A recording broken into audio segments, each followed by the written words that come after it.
Hello and welcome back to Hoi 4, Equestria at War, the Griffonian Empire, under the Regency Council at the moment. But now we continue on. We're supporting the Nirder Adel. The insurrection of 978 has done wonders in culling the numbers of peers. Yet there still remains a large amount of them who hold little more than a fancy sway in numbers. And while we loathe to work with these lesser nobles, we value more our continued safety and our tradition. A deal can be made, most certainly. Bronze Hill nationalizes imperial assets? How dare you? I mean, I get that I actually didn't sell your statue like I usually do this run. Usually I sell their statue every time I played this nation in the past, I sold their statue. So I'm kind of used to me doing that. Bronze Hill nationalizes imperial assets. Much of Bronze Hill's industrial infrastructure and mining assets are owned and operated by firms based in Griffonheim. This is due to the Imperial Court having a vested interest in overseeing the economy of Bronze Hill for the benefit of its citizens. However, recently there has been talk of nationalizing these assets, with claims of mismanagement and that not enough economic benefits remains in Bronze Hill. If this course of action is allowed to reach its conclusion, this would mean a massive loss of monetary assets by some of our leading firms. Currently, the Imperial Court is divided between approaching this diplomatically and issuing a strongly worded protest against our vassal, taking a more forceful approach, which would see us deliver a militarized reminder of our dominance. We are busy with more pressing matters. Send a strongly worded protest. Let's see. We're gonna send a strongly worded protest. Bronze Hill, how dare you do that to us? We've been close for so long. Why would you do this? Like, you sent such a beautiful gift and now you're gonna betray us like this? I can't believe this. How could you do this to us? How could you? Convincing the Nirder Adel. The proper conduct of nobility is something every peer understood and upheld. At least that's what the Duchess believed. An exquisite upbringing which would translate into a decent member of the high society, some griff to look up towards. And yet, to our eternal embarrassment, most nobles were content to engage in crass displays of debauchery, the kind that would make a priestess of Aerie blush in shame. Still, they were smart enough to keep it behind curtains. Unlike certain lesser aristocrats, these landless lords would continuously make fools of themselves, clinging to their empty titles and dressing in fashion that went out of style decades ago. Despite being genuine wastes of Boris given air, Duchess Gabriella found a possible use for them. Despite the holding functionally vacant titles of the land that hasn't been under imperial control for decades, they were still peers, recognized by the Imperial Court. As such, should a sufficient number present their cause to the Regency Council, there would be no choice but to be accepted. Gabriella only needed a few more claws on her side to claim the Regency for herself, and despite the distaste for their mockery of the peerage, went forth to persuade a sufficient number. It would be a busy day, but at least she knew where most of them spent their days. It would be a simple matter what to say and promise, and no guarantee for following on them later on. The following day, at session of the Regency Council, had an unusual convocation, as a dozen foppish nobles interrupted the session and demanded that their privileges be given and respected. The guards were close to kicking them out on the streets, but the Duchess interrupted, saying that their titles are legitimate. Thus they joined their colleagues, and when the vote came, they all voted unanimously for Gabriella Eagleclaw. The Archons were furious, but being foiled yet again. They may be upstarts, but they're better than Eros. The Duchess. Actually, first, we're almost got enough political power to do things, so I'm gonna wait on that just to get that little bit of political power earlier. And now, what do we want to get now? We could probably go up to partial mobilization. Yeah, that sounds like a good idea. The Duchess. Duchess Gabriella Eagleclaw of the Strawberry Duchies. The late Emperor's cousin is the only suitable choice for a regent. Who knows better to lead the nation than the stalwart protectors of tradition? The empire shall be restored, and the nobility's reputation will be purified. Yes, of course, milady.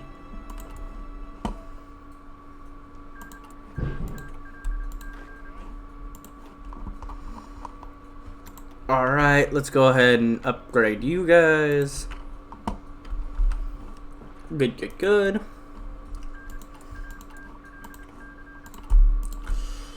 Next up is going to be getting military staff. But I think getting that partial mobilization up is the most important thing to start with.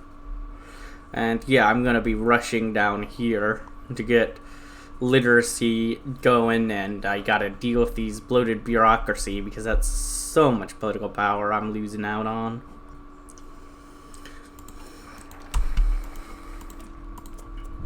Duchess Gabriella Eagleclaw, first cousin to the Emperor. Duchess Gabriella Eagleclaw is one of the most powerful nobles in the Heartlands, and Grover V's personal friend. Her charisma and force of personality, not to mention her sizable personal properties and wealth, has placed her in a position where she can command most of the petty lords.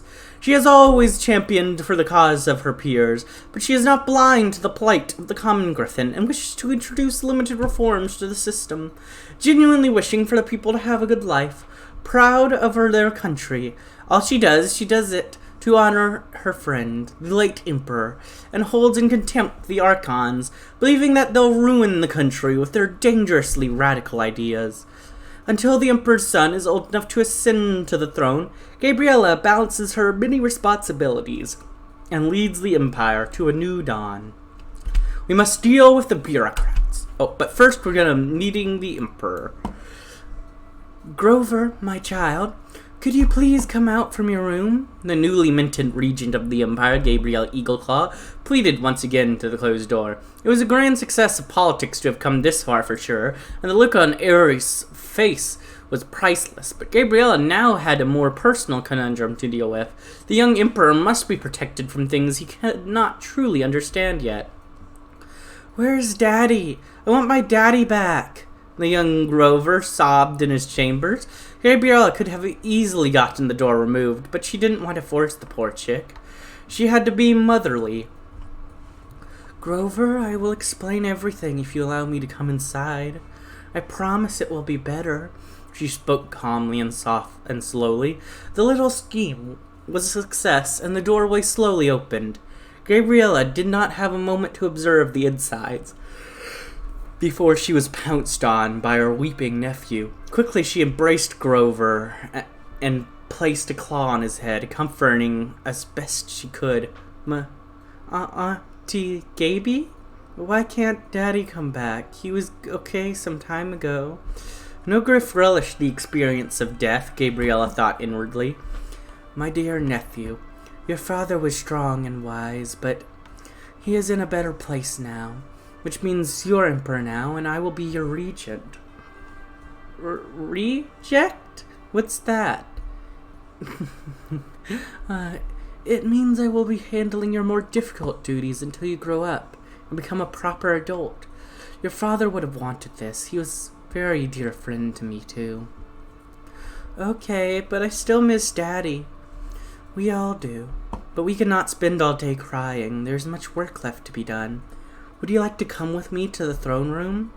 The little Emperor's eyes brightened at the mention of the throne room. Gabriella knew he was very fond of the rich decorations. All right. I think I'm ready to go now. Very good, my child.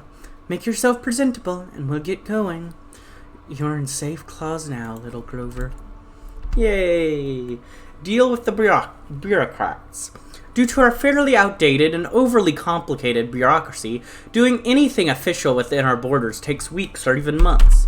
It's time we trim the fat and streamline the whole bloated, rotten structure before it all comes crashing down upon itself. Who cares how many bureaucrats become unemployed? Most of them are leeches anyways. The Imperial Banquet. The Imperial Banquet is an ancient Griffonian tradition that dates back to the glory of the Empire. Every 10 years, nobles from all corners of the Empire would assemble at the capital of Griffenheim to spend one, sometimes even two, joyous evenings together. This helped strengthen our ties with the many dukes and princes of the Empire. It allowed the Emperor, to improve relations with them. The next banquet is scheduled just a few weeks, but our court is unsure about the exact procedures considering our weakened hold over the continent. It is unsure whether we should invite only those nobles still loyal to the Empire, or whether we should extend a claw to all who are under our banner as a sign of good faith. We don't dine with traitors. A grand feast for all. Yeah, we should invite everyone. Why not? Am I right?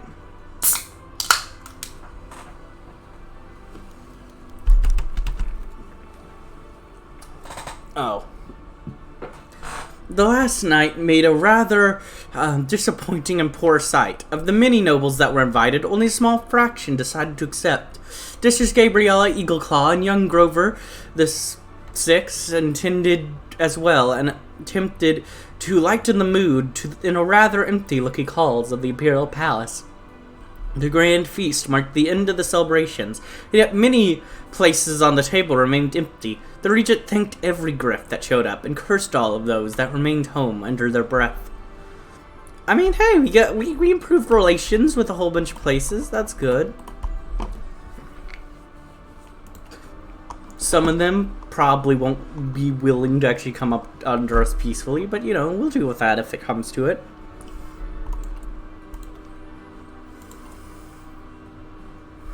Yeah, I need more political power, like, really. Like, I want to get stuff. If I get rid of that, I actually will be making quite a lot of political power, because I have quite a few pluses, and it's just that one that's a minus. The Archon's Defiance. After securing a victory for the nobility in the Regency Council, and while alienating both the eastern vassals and the three Archons, things were finally somewhat stabilizing in the Imperial capital. Until today, that is.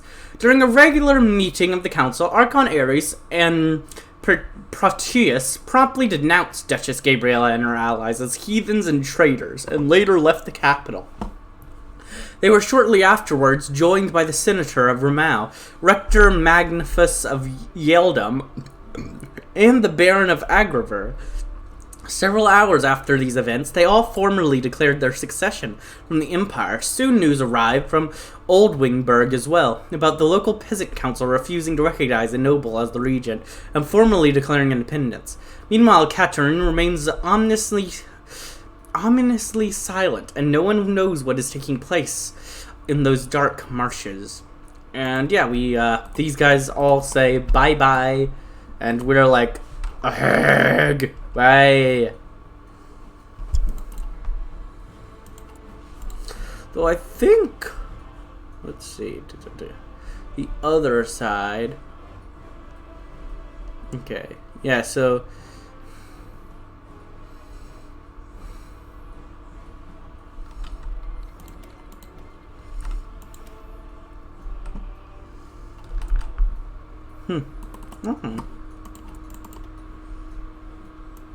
Alright.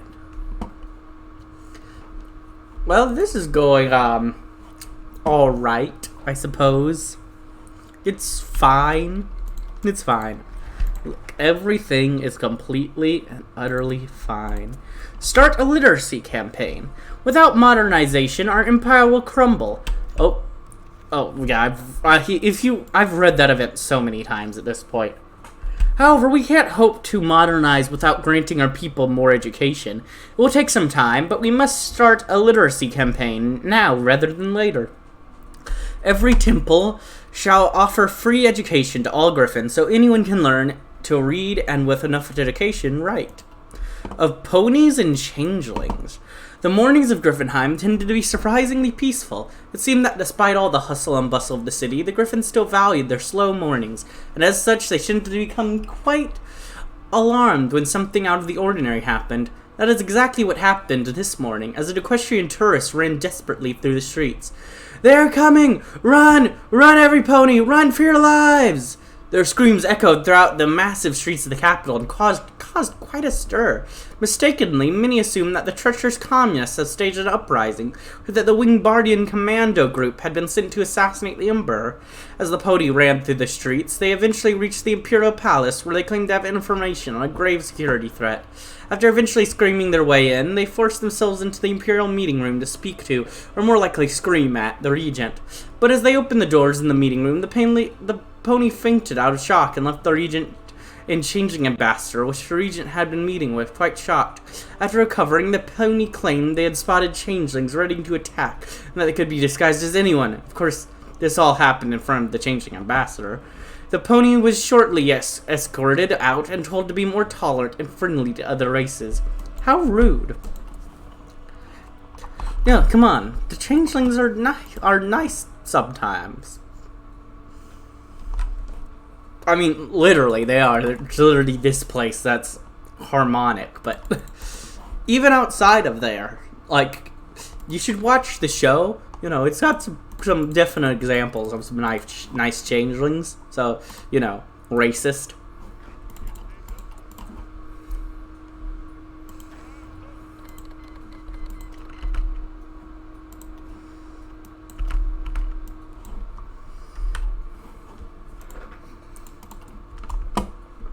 Alright.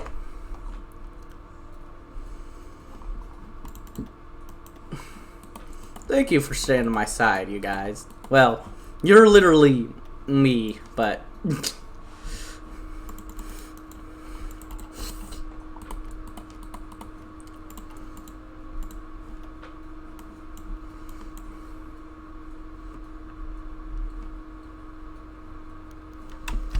No more coins from Skyfall. Today, unlike previous years, the Imperial Foreign Affairs Minister didn't receive any letter from Skyfall, at least none containing any coins. It seems that after the demise of Chancellor Gutchard, the new leaders of Skyfall have little interest in pursuing this particular form of humor. That joke shall not be missed. Yep, and it's you. Which, you pretty much always take over. Same with you. These two are, like, always the same thing, like, every time.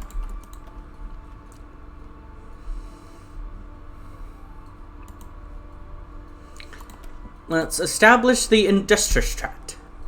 The creation of the Industristrat, or the Industrial Advisory Council, was proposed by Saren Greytalon, the single most influential industrialist in the Empire. The council itself would consist of the most influential and powerful entrepreneurs of the Empire, who would use their business connections and expertise to help modernize and lead the Empire's fledgling industrial sector.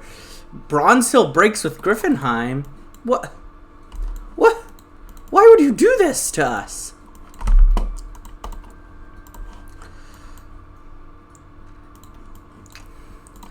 Bronze Hill breaks with Griffenheim. In a shocking move, Bronze Hill has refused to back either claimants to the regency of the Griffonian Empire. Count Bronzetail has announced this morning that while they remain loyal to the Emperor, they cannot sit by and watch him be fought over like a prize by greedy griffins who seek to only advance their own objectives and wealth. Count Ignis Bronzetail went so far as to suggest that Bronze Hill should take the regency, claiming that the only beings who could truly rule the Empire justly in the name of the Emperor are those whose loyalty to the Emperor is unquestionable. Griffenheim and Strawberry denounced the move as a great betrayal to the Empire. Who did you put in charge? The Baroness. Okay. Yeah, for Gabriella. Yeah, you guys are fine. That's like the best choice for me. Bronze Hill abandons the Empire. Bronze Hill representatives came to us and bore grievous news. They've decided to abandon the Empire. They voiced their protest against our actions, claiming that the Griffins are trying to take the power from the Emperor for themselves. The dogs do not wish to take a side in this ordeal, but instead to seek their own paths, astray from the Empire. We believe they were loyal subjects, but as the predicament shows, we were wrong. Send these bastards home. Tell them that we do not have anything to do with treacherous dogs they are. Bronze Hill will yet regret their decision. Man, all this after you gave us such a beautiful statue. Like, come on.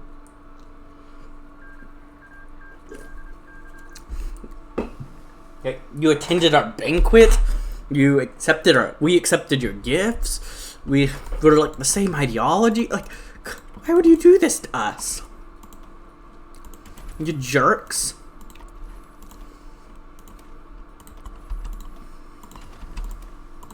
That's right. I just called you a jerk. Boom. That's right. Get destroyed.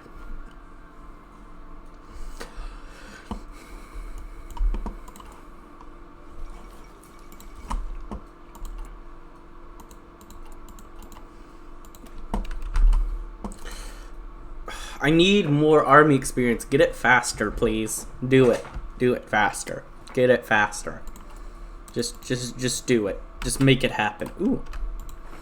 Okay, now I can do that instead for after completing that one. Because those will complete faster. Good.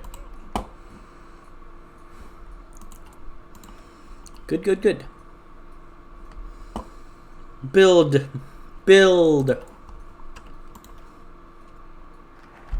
Now we must prepare for war. It is undeniable one day that the Griffonian Empire shall be a safe place to live again. There shall be land, food, and freedom for the people. However, before that glorious day arrives, a lot of blood shall be spilled. With the... Oh. Okay, with the surrender of the last Republican forces, the second unsuccessful revolution in Aquilia comes to an end. Many Griffins died in the struggle, but to no avail. The supporters of the kingdom have disarmed the revolutionary armies and captured many leaders of the Republic. It is expected that, just like with the first Aquilian Republic, a reign of terror will now begin to purge the last remnants of republicanism in Aquilia. They failed again, as expected. With a number of independent... The Marquess of Westkeep has announced its total surrender to the Duchy of Rila. The Aurelian forces, along with a number of independent Westkeepers, non-aligned supporters, have forced them and his government into exile. They responded by stating that even in exile, he should continue the fight. Yeah, I don't know how you thought you were going to win this, because since those guys aren't occupied, that means that literally you rebelled on your own. Like, you were the entire Republican faction to fight the king. Like, you need, like, all of them to have a shot. You need at least 3 of them to rebel for you to have any shot of doing it. And you did not. So, you did not have a chance. It's honestly kind of just as simple as that. You were going to lose.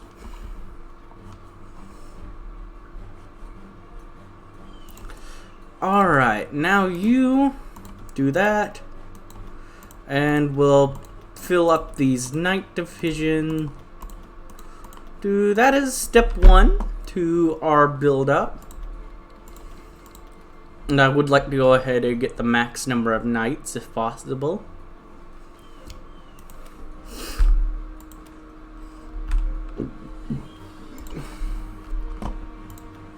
And then, yeah, I definitely want to get, upgrade the troop amount as well. But first I want to get, yeah, Ruthless Industrialist, who is also a prince. Or, not prince, what's it called?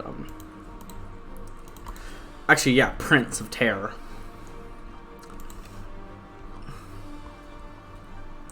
And, yeah, let's get this one. Establish the Reichsbariat. In an effort to centralize the power of the regent, Duchess Gabriella wishes to establish the Reichsbariat, or Imperial Advisory Council. With this new council in place, only nobles loyal directly to the crown possess the right to vote on matters of importance. That'll give me some political power and ideology drift defense, and just start getting me closer to unaligned, instead of currently, where I am currently, because of this, going away from unaligned. And this will appoint an advisor, this one, which is nice. Because I could use one more advisor.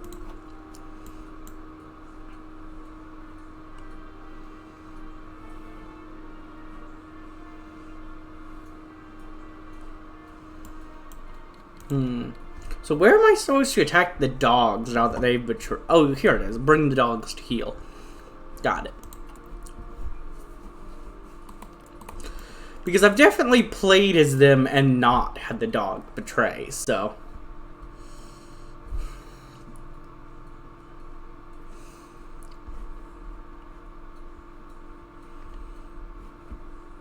Alright.